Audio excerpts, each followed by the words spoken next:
Ask the streets, ask the streets. I like that one. What's going on, family? We out here with the sister Angie, and we're gonna talk to her about her experience as a student in London and being an immigrant there. Trying to be an immigrant. Trying to be an immigrant, and how it relates to what's going on in America and the current climate that we got here with the immigration issues that we got here in America. So, Miss Angie, how you doing today? I'm good. How you doing? I'm all right. Thank you for this. We need to talk about this. And so, you was telling me about how you wound up going to London to visit a friend and decided you wanted to stick around, and so you was accepted in the college there. So let's start there. How did that work out? Well, you know what, I looked around quite a bit, and I said to myself, I think I could fit in here, or make my way here. And that's why I said try to be an immigrant, right? But I did, because I was back and forth in London for about three and a half years. So once I left that program, I still stuck around in London for a bit, and I had went to visit the school I ended up graduating from, which was SOAS, which stands for School of Oriental and African Studies, and it was a part of the University of London structure. School structure. And when I walked in the building, I said, this is where I was supposed to be. Like, I was supposed to be at this school, not this other school that I applied to. So I ended up applying, and I got in, and it just worked out that way. So yeah, I was on my way back to SOAS in 2015. So what did it take for you to apply for school in London? It took a lot of ambition, and the ambitious part has always been a part of me. Just like it took ambition to get down to FAMU, but you know, ambition and faith, really and truly, because... What I'm saying, when you being a foreigner there, what were like the rules for you? Oh yeah, it was, you know, it depends on which country you're from. So the US is not considered a high-risk country. Okay. So we did need a visa still. We did still need to have background checks. We still had to prove that we can live there. So those were the main three stipulations of getting over there. You couldn't have like a intense criminal background or anything like that. So you have to make the cut, so to speak, after you get accepted. So you apply first, then you get accepted, and then you go through the visa process. Okay. And that determines how long you stayed in town? Well, the student visa is cut and dry. It's 1 year and 4 months. After that, you either have to get another visa or an extension to that visa for some reason. But like I said, it varies for the country that you're from. It might be shorter from some countries, it might be longer. But depending on your program and what you're studying, they have this block. So my master's program was a year, so they gave me a year to get there and get settled in, and then move on back out if I didn't have, you know, anything else set up afterwards. So. Did you deal with a black community in London? Was it a black community? Oh yeah, it's a huge black community. London actually has a lot of black people there. It's not one of those places where you go visit, you don't see any black people anywhere. You see black people at the airport, you see black people on the train, you see black people everywhere. The black community I would say their solidarity is building, and I would consider it much stronger than in other parts of Europe.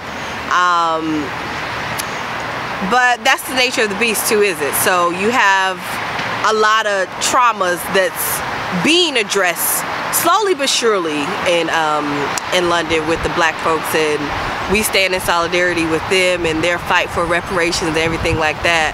But yeah, the black folks there, it's a lot. I definitely found my way to the black spaces. Absolutely. Mostly the Afro-Caribbean, well, it's mostly African and Caribbeans there. Okay. Specifically like the Nigerians and the Jamaicans. It's always a good group of them. But yeah, I definitely found my way with my black folks. And how did they receive you? Well, because I know they didn't know until you said so. They did not. That's what I was gonna say. They didn't know.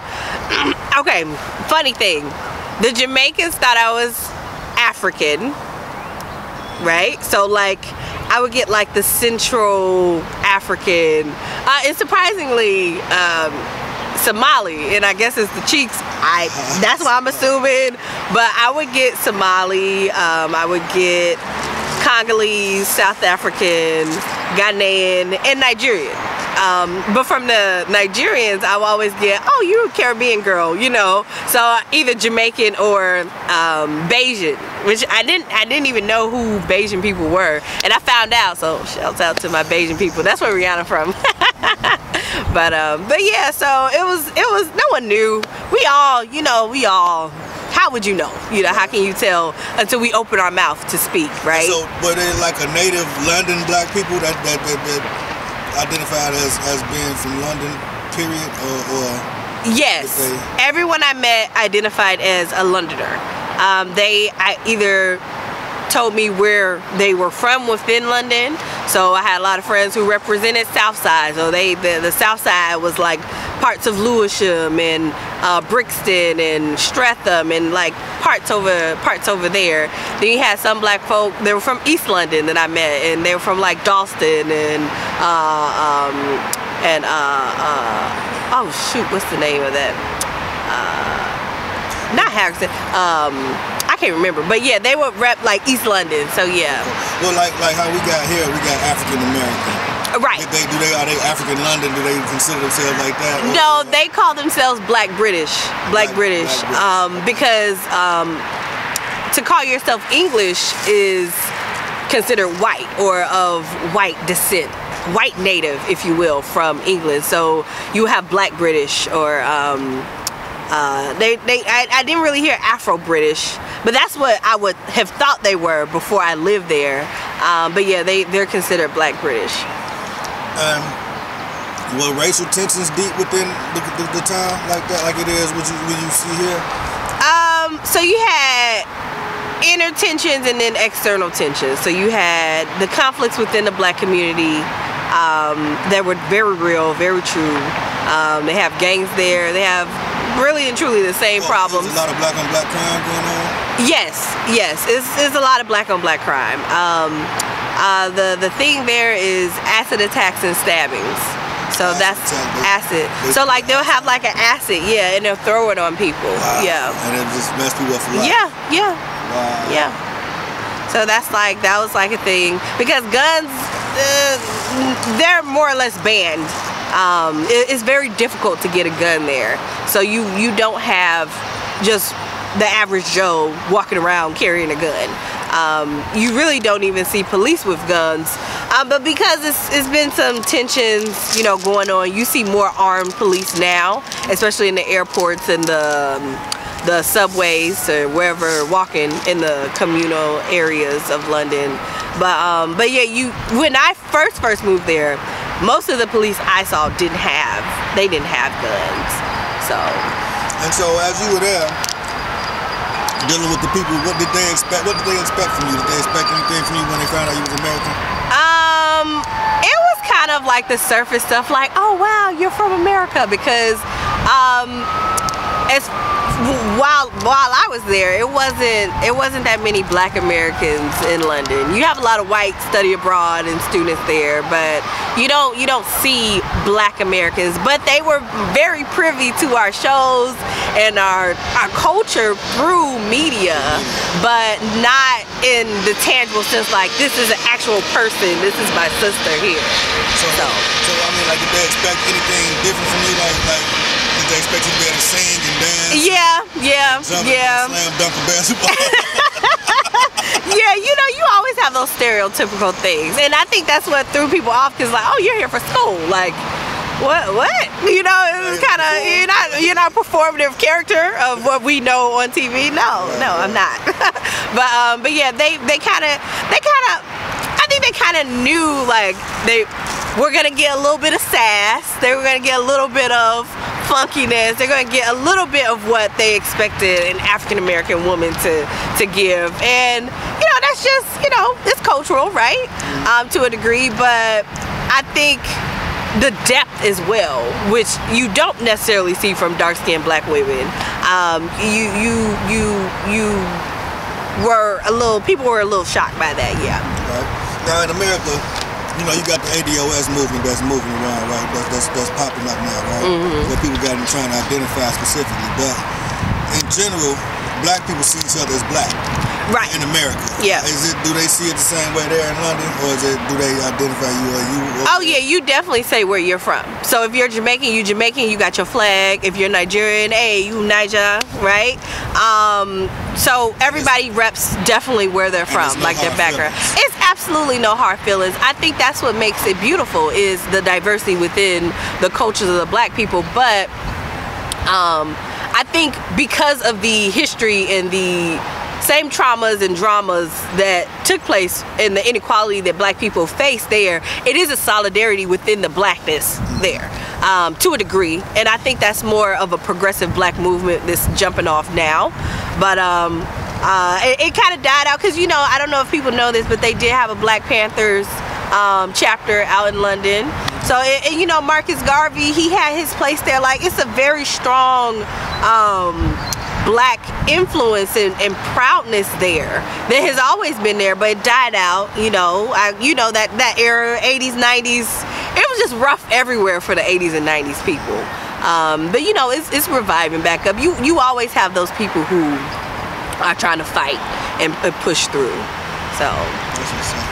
Because see, like, it seems like there's a little bit of tension in America with the different black communities that's not necessarily native black Americans. So they seem that to true. be entitled to say, you can't just say you ADOS. Yeah. And so what's going on with that? Why do you think it's different here than it is there? Well, while I was there, on and off for those years, I was there mostly when David Cameron was the Prime Minister.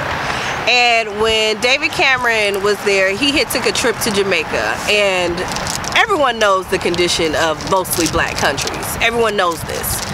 It's shithole country, right? But it's shithole because of the history, right? Because of colonialism, because of the fucked upness. Excuse my language, but it's like we know why it's a shithole country. So you can't necessarily blame the black people who are there, just like you can't blame the black people here in our communities that are impoverished, you know, and disenfranchised, heavily disenfranchised. But when David Cameron had returned back to the UK, I think Jamaican folk were expecting an apology. They were expecting something to be done after seeing the conditions, but it never happened. And I think that's what really propped this movement of, okay, we need to really get our reparations from the UK, because, you know, just like when they ended slavery here and they compensated the white slave owners, they did the exact same thing there. So it was really fucked up, because it's like, okay, what about the actual people who were enslaved, right? So I think that we have to draw a line. And you know, while I was there, I was all for it. I was like, hey, Jamaican brothers and sisters, get your coin. So I don't see why it is so difficult to apply that same thing for Native African Americans here who have been completely done wrong by our government. You know, it shouldn't even be a question. We should all stand in solidarity with each other, and we should all go after the governments who owe us. Like, why is that?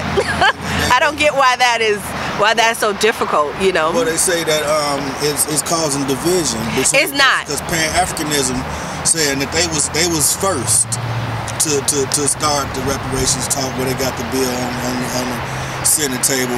What they call it, the HR 40 bill. HR 40, right? They want to be greater, and they want to say ADOS needs to get in line with them. So, what's the reason why ADOS shouldn't get in line with PanAfricanism on the same bandwagon as they was riding to get the reparations? Why should it be different? Well, first of all, PanAfricanism is, to a degree, a utopian concept, because Pan-Africanism has a lot of work to do within the Pan-Africanism movement. And if we were really truly about Pan-Africanism, we wouldn't have borders in Africa still. We wouldn't have borders. When we had the chance to, when we gained independence, you know, we would have discredited those flags, and we would have burnt them up, and we would have all had the RBG, right? And I'm not trying to minimalize it to simply, hey, erase the borders. I know it's a lot within all of that. But when you get to talking about reparations movement specific to ADOS, we have not ever had the opportunity to really fight for ourselves, because we have always been fighting for everybody. And the moment, it's like the mule concept. The moment when someone says, hey, I want to take care of myself, everybody want to get mad, right? They want to get mad and say, no, you still got to help me. But you know what? It's always been divisions with black people, with black migrants who have come here. And honestly and truthfully, my experience and my warmth to other black people who were not African American really did take place once I left America. Because when I lived here, I was not treated nicely by my African brothers and sisters. And I can still understand why there are some disgruntled African Americans who don't really care to unite with our fellow African brothers and sisters. So until I left this context here in America, I was able to actually meet some black folks who didn't have the same opportunist mindset. And that's not to say that black immigrants and migrants who live here are opportunists, but the reason you're here is to take advantage of an opportunity. So let's be clear on that. They're usually here for school, they're very well off, they're very privileged, they have multi-passport holding, opportunities available to them, and they're also very high performing migrants, right, or immigrants if they choose to become and live here permanently. And that was the case for me. I was a high performing international student who was in one of the top universities in London, and I was not looked at as the average Joe.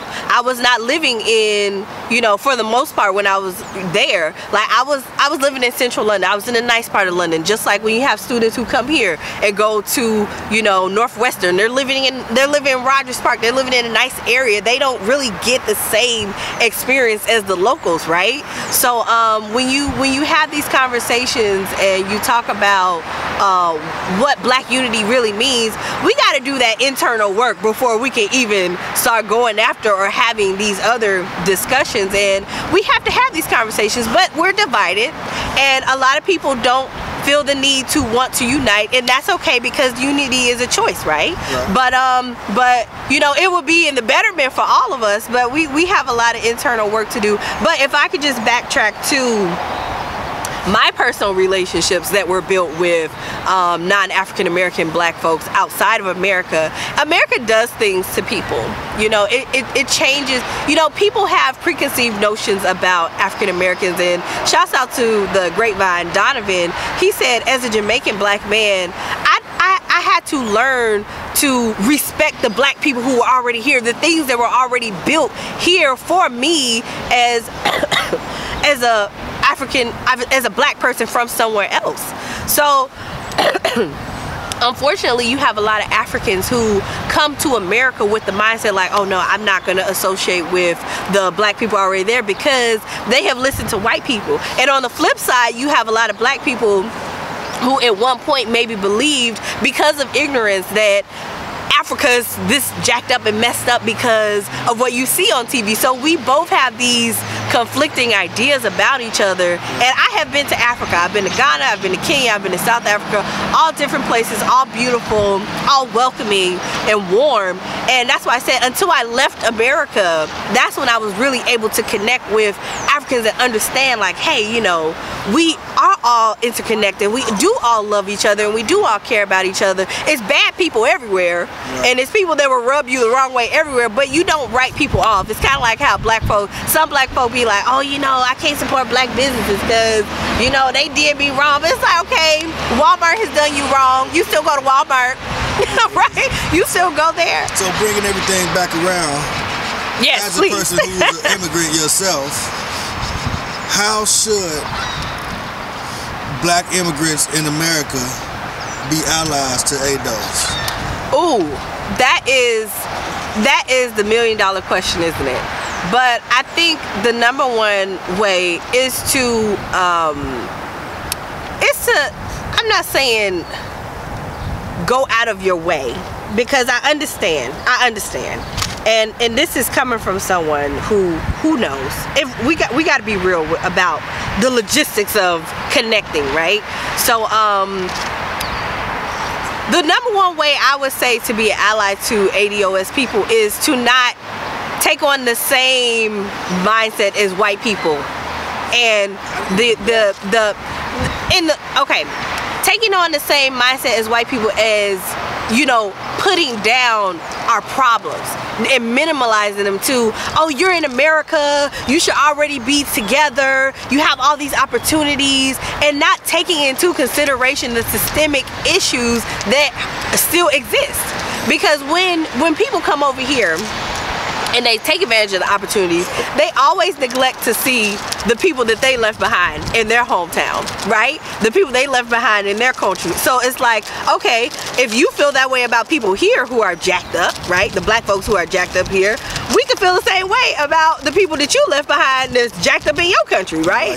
But right, and why did you leave in the first place? Like, obviously, we have to understand that we all have been done wrong by the system. And once we hold the system accountable instead of each other, because we hold each other, we're so hard on ourselves, right? We're so hard on ourselves to the point where we don't even not necessarily make an excuse, but try to understand why it's so bad, why we're in such a terrible predicament. I mean, I've heard people say, black people in America, they have the education, they have the this, they have that. No, they don't. Because people are not understanding how behavior and trauma align and can really mess people up. Like, it's generational problems.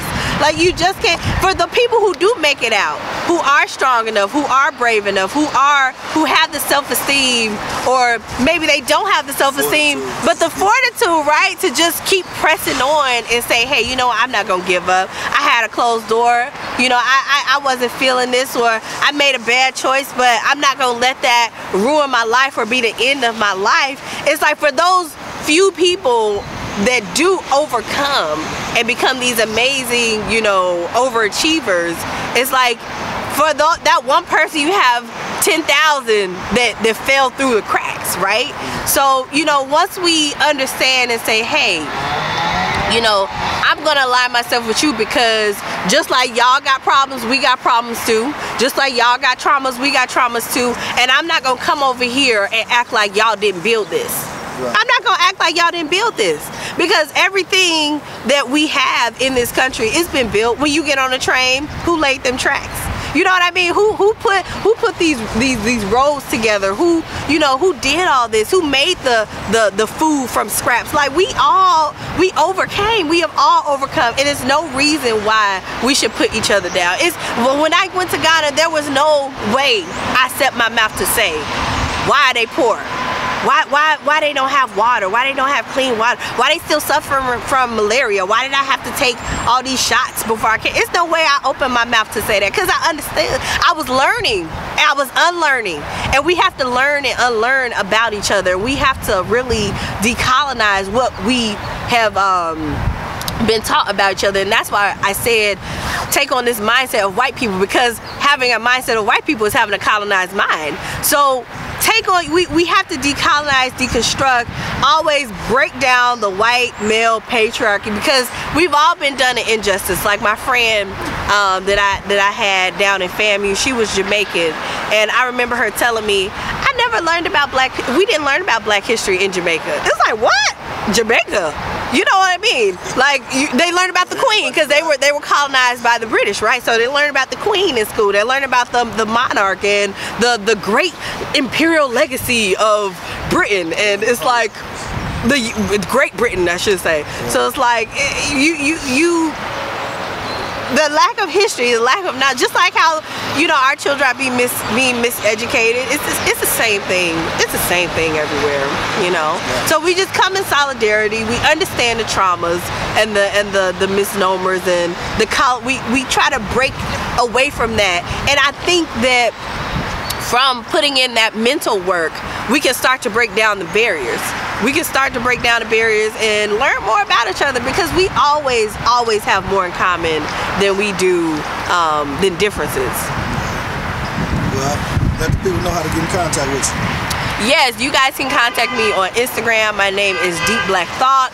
Just started re-up the blog, so it's literally Deep Black Thought. And yeah, you guys come talk to me, and if you have any other questions, hit me up. And ADOS strong, JDOS strong, every DOS strong, because it's our time, guys, and we got to put in that work, but not separately, together. So Black Power. If you have questions that you would like to ask the streets, contact us at askthestreetsmedia@gmail.com. Don't forget to subscribe. Hope you liked the video. Thanks for watching.